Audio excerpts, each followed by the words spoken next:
Hey, what's going on, Internet? Ahnaris here with another Starcraft 2 broadcast. Look at that split, man. How sexy was that?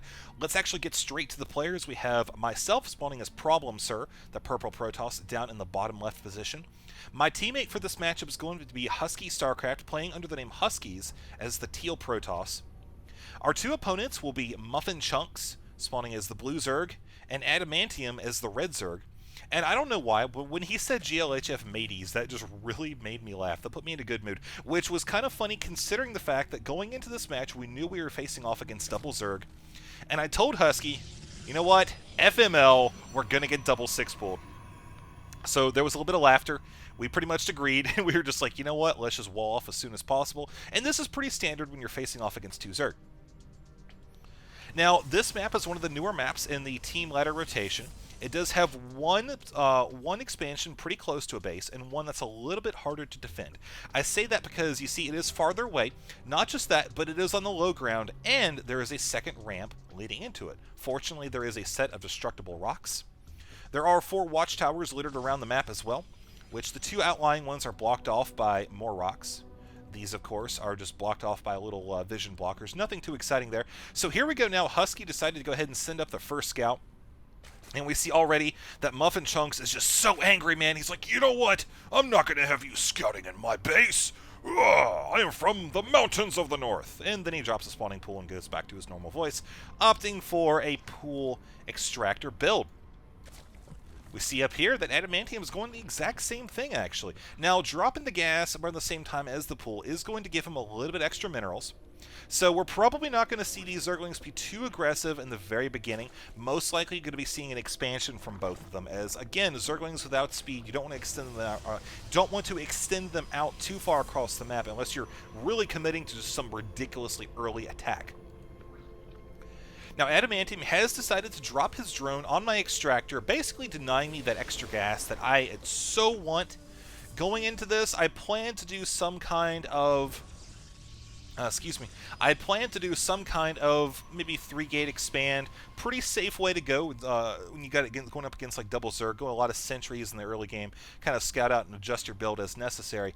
But this is definitely going to put a wrench in my plans. Seeing as how I am not able to really drop that second geyser, I pretty much decided, okay, well, you know what? I'm going to go ahead and make my Zealot. That's fine.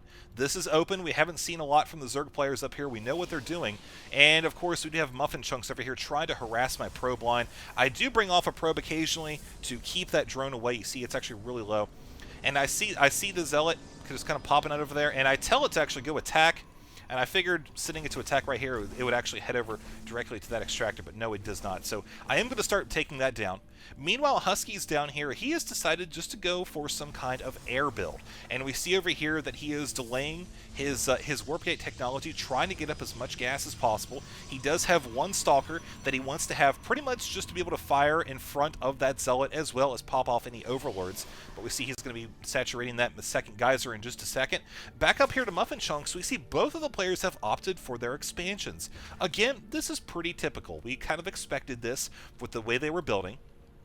And now we have this probe coming over here. We want to see, we spot, okay, well, there's a lot of larvae just kind of hanging around.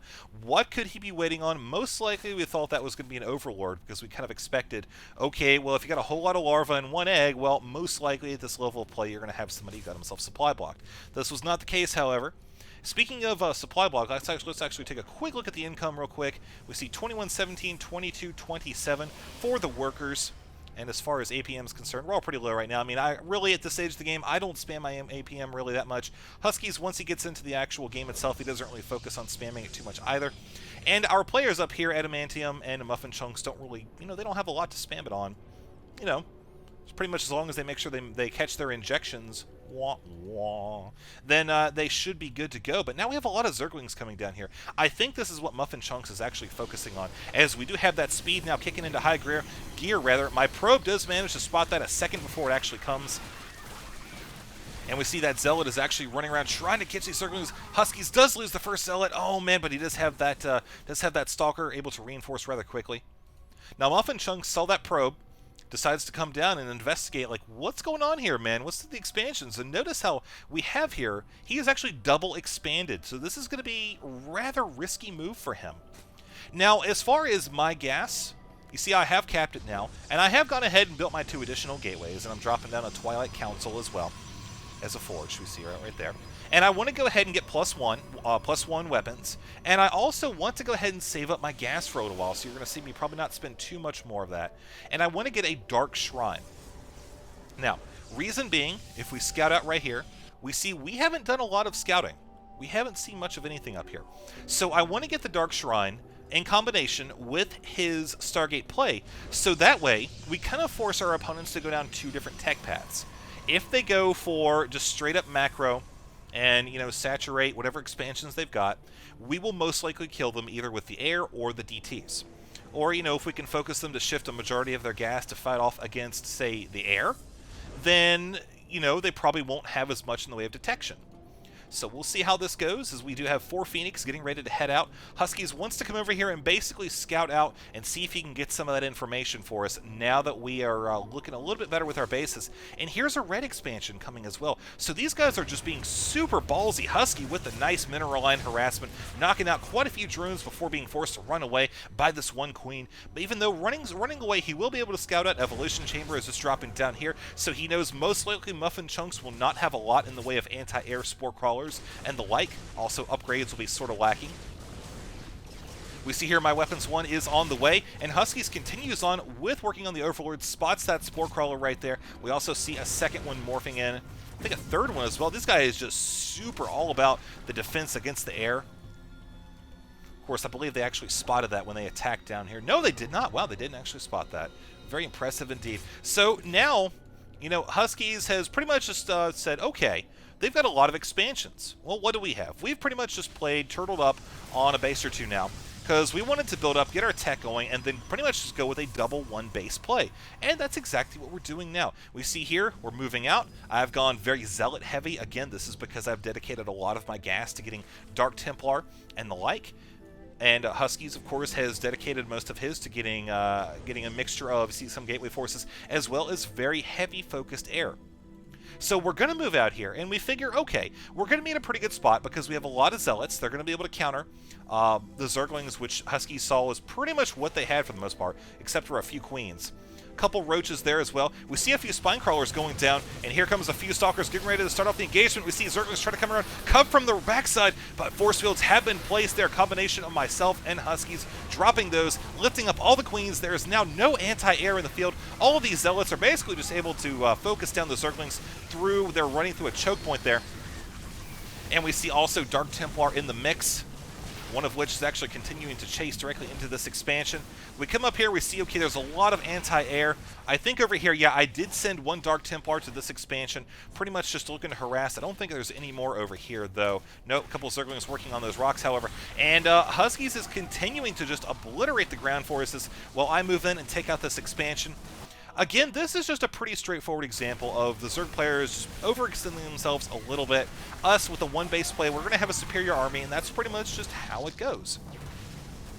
Now, if we waited another 5 or 10 minutes, we would be in a really terrible position because Zerg would have just been able to constantly throw stuff at us. But now moving forward, Adamantium is, you know, pretty much, he's already lost the mineral line here. He's going to be losing the spawning pool, the lair, of course, all the drones working overtime up here. And we see just a bunch of roaches on their way. He's actually sitting on so much money right now, but he does not have the gas to spend it down. Really, the larva either. You see, this is pretty much just sitting idle at this point.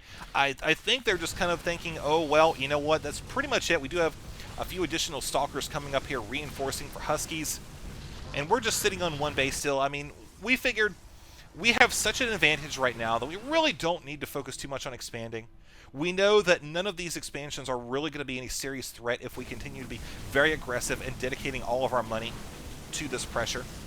He has dropped 1 down there that he dropped some time ago when we first started expanding. Now, in a typical game where you were playing and you were deciding to attack, where you know, your attack was not so much meant to be a 1 base play like this, but rather just an initial, let me go see what damage I can do. Maybe I'll get an advantage, maybe not. Then expanding while you're attacking would be a good thing. But again, in this situation, I chose to spend all of my money on reinforcements instead. And here comes Muffin Chunks now with an epic Baneling hit, knocking out so many of these forces right here for Huskies and myself. There's the GG. We saw that. We're just like, you know what, man? Let it happen. It's funny. So many cute little banelings coming in and attacking. So we just there's the GG right there, and that's going to be the conclusion of game number 1. Now I do have a few more games. Like I said, I know that you guys have been requesting a lot of team games, and so I'm going to try to focus on that for a little while here, since our lastplayerstanding.com tournament is completed. Hopefully you guys enjoy that. I know I had a blast casting those games. So if you guys want to do me actually a huge favor, if you want to, if you enjoyed this video, please thumbs it up and let me know. That's pretty much the way I gauge whether or not I'm doing something right or wrong. And of course, if you are one of those viewers that has watched for a long time, if you want to do me a favor and subscribe as well, you'll find that in the annotation there at the beginning of the video. Or you could just visit my channel. Either way, those things help me out immensely. And we'll see you in the next video.